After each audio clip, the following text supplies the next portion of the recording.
I moved to San Francisco in 1976, September, and it was, as everybody thinks, a wild time. Baths, kind of the height of the disco thing. There were back rooms. There were people. There were alleys. You could have anonymous, consensual sex with all kinds of people. The tremor went through the community when we got the word of this strange gay disease that was coming out of New York.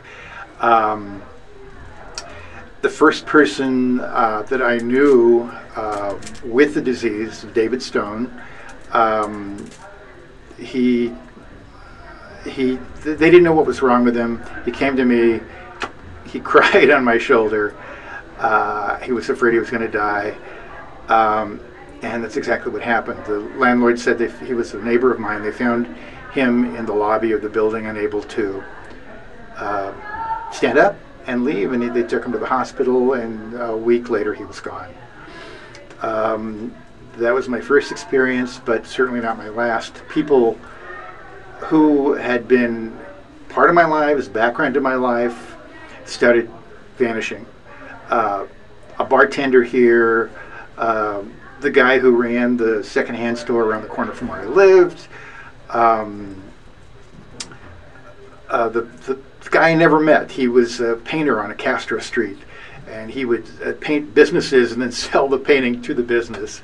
And he disappeared one day, and I found out much later it was because he died of HIV. It finally hit really home, probably 15, 20 years ago, when my second partner, Philippe Alain Cadieux, was diagnosed. We'd broken up. He asked me back into his life, but only after he had tried to commit suicide and was,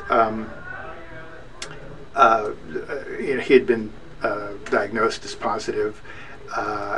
When he invited me back into his life, he had Kaposi sarcoma, and the last time I saw him was on Thanksgiving. I hadn't realized until later that where I was visiting him at the hospital was the hospice, and that he was dying. And I went in, stayed with him a while, changed his diaper, and he was in a great deal of pain. I didn't know what to do. And actually I went out to the car and sat in the parking lot and wept. But again, it wasn't until later that I realized he was in a hospice.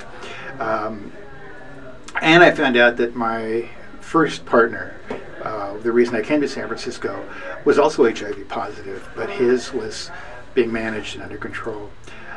So it's been background to almost my whole time here in San Francisco. And